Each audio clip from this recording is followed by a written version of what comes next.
नमस्कार मित्रांनो, सुवर्ण फार्मिंग या यूट्यूब चॅनलमध्ये आपले स्वागत आहे. आजच्या या व्हिडिओमध्ये मेंढीपालन कसे करावे हे जाणून घेणार आहोत.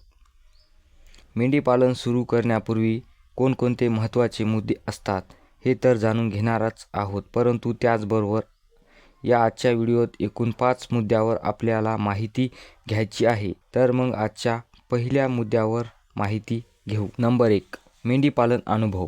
मेंढीपालन तर पिढ्यानपिढ्या चालत आलेला व्यवसाय आहे, परंतु नवीन मेंढीपालकासाठी मेंढीपालन अनुभव अत्यंत महत्त्वाचे आहे. नवीन मेंढीपालन सुरू करण्यापूर्वी अनुभव नसतो.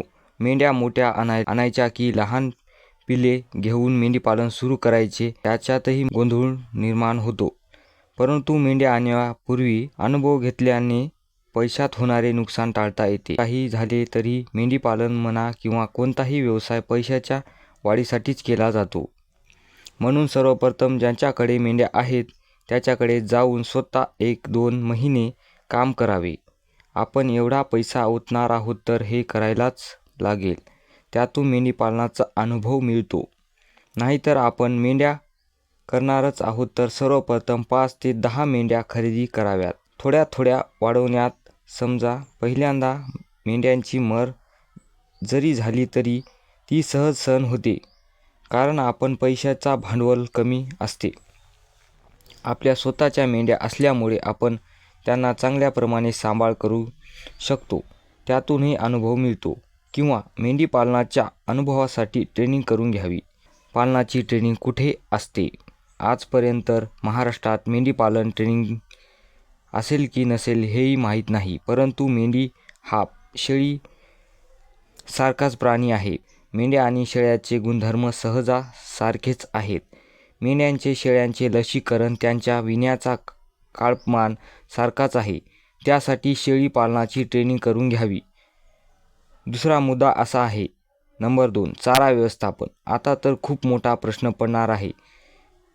मेंढीपालनात चारा व्यवस्थापन कुठून आले? कारण तर मेंढी गावोगावी फिरून चारणारे प्राणी असतात. हे तर बरोबरच आहे, परंतु नवीन मेंढीपालकांना ते सहज शक्य नाही. का तर नवीन मेंढीपालकांना मेंढ्या गावोगावी फिरवण्यात अडचणी येतील. मेंढ्या आपण 10 ते 20 पासून सुरुवात करणार, त्यातही ते गावोगावी फिरवणे हे शक्य होणार नाही. त्यासाठी चारा व्यवस्थापन सर्वप्रथम करणे गरजेचे आहे. मेंढ्या आणण्यापूर्वी चारा व्यवस्थापन करणे आवश्यक आहे. त्यातही बंदिस्त करणार की अर्धबंदिस्त की मुक्त मेंढीपालन करणार हे महत्त्वाचे आहे. आपल्याला गावाच्या भोवताल माळरान असतात, पण काही गावी माळरान नसतात, परंतु थोड्या प्रमाणात काही वावर रिकामी असतात. त्याचप्रमाणे तळ्याभोवती चारा असतो, रस्त्याच्या कडेनेही चारा असतो. परंतु उन्हाळ्यात चाऱ्याची कमतरता भासते. नोव्हेंबरपासून ते जूनपर्यंत काही ठिकाणी चारा कमी प्रमाणात असतो. त्यासाठी आपल्याकडे कुठार जमा करून ठेवावे. हरभऱ्याचे कुठार हरभरा काढताच स्वस्त पडते. त्याचबरोबर आपल्याकडे काही जमीन असेल तर हिरवी चारा पिके लावावी, जसे की Napier, smart Napier, red Napier, मेथी घास, सुबाबळ, मका, टाळक्या असे चारे लावून मेंढीपालनमध्ये चारा व्यवस्थापन करायलाच पाहिजे. तिसरा मुद्दा असा आहे. प्राणी व्यवस्थापन. मेंढ्या आणण्यापूर्वी मेंढीपालन हे जाणून घेणं महत्त्वाचे आहे. आपण जवळच्या बाजारात कोणत्या जातीच्या मेंढ्या विकल्या जातात याचे बारकावे महत्त्वाचे आहेत, कारण बाजारभावावर आपल्याला फायदा मिळू शकतो. मेंढ्या मोठ्या राशीच्या आणायच्या की लहान राशीच्या आणायच्या? मोठ्या ठोकर मेंढ्या आणायच्या की जास्त पैसा लागतो? लहान मेंढ्या आणायला कमी पैसा लागतो?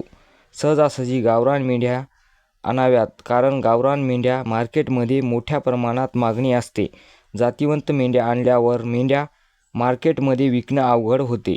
त्या मेंढ्याला भाव लागत नाही, तसेच बरोबर भाव बी भेटत नाही. त्यासाठी मार्केटिंग करावी लागणार. मार्केटिंग करण्यासाठी यूट्यूब किंवा अन्य प्रकारचे सोशल मीडियाचा वापर करावा लागेल. आपले अखेरचे उद्दिष्ट मेंढ्यांचे पिल्ले विकणे हेच असते. त्यासाठी आपल्याला लोकल मार्केटवर अवलंबून राहावंच लागते. म्हणून तर मेंढ्या गावठी आणाव्या की जातिवंत हे महत्त्वाचे आहे. चौथा मुद्दा असा आहे, शेड व्यवस्थापन. शेड हा सर्वात महत्त्वाचा मुद्दा नवीन मेंढीपालकांसाठी असतो. का तर ते भले मोठे शेड असावे हा गैरसमज मनात ठेवून मेंढीपालन करायला सुरुवात केली जाते. परंतु शेड हा आपल्या काही उत्पन्न मिळवून देत नाही. त्यासाठी शेड कशाचाही असो ते महत्त्वाचे नाही. शेड साधारण झोपडी असो किंवा पत्र्याचा असो की मोठा शेड असो हे मुळीच महत्त्वाचे नाही. फक्त मेंढ्या ह्या शेडमध्ये मोकळ्या असाव्यात, त्यांना मोकळी हवा असावी, पाण्या पावसापासून मेंढ्यांचा बचाव व्हावा, एवढेच आहे. त्यासाठी शेडवर जास्त खर्च करणे काही कामाचे नसते. फक्त शेड राहण्याच्या कामी येतो. नवीन मेंढी पालकांसाठी शेड हा पत्र्याचा किंवा झोपडी असावी. मेंढ्या ह्या पडत्या पाण्यात राहतात, परंतु या आधुनिक जगात मेंढीपालन आता मॉडर्न प्रकारे केले जात आहे.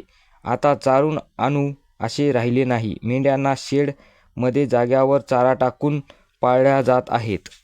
मुद्दा 5. मार्केट किंवा बाजार. मागील मुद्द्यामध्ये सांगितल्याप्रमाणे मार्केटवर अवलंबून मेंढीपालन करावे. मार्केट हे जवळचे असायला पाहिजे. आपण जवळील मार्केटच्या आधारावर मेंढ्या आणाव्यात, कारण लोकल मार्केटवर मेंढ्या विक्री मोठ्या प्रमाणात होते. आता आधुनिक युगात सोशल मीडियावर मार्केटिंग करून जास्त भावात जाग्यावरून मेंढ्या विक्री करणे शक्य आहे. आपल्या मेंढ्यांचे व्हिडिओ करून यूट्यूब, फेसबुक, व्हॉट्सअपवर टाकावे. त्यातून घरबसल्या एकदम चांगल्या प्रमाणे मार्केटिंग होते. पिल्ले कोण्या टायमाला काढावी हेही तेवढेच महत्त्वाचे आहे.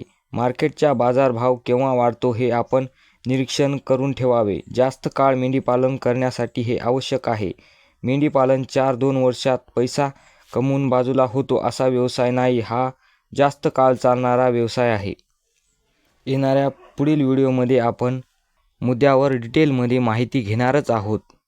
आजच्या व्हिडिओमध्ये इतकेच. पुढील व्हिडिओ लगेच घेऊन येऊ.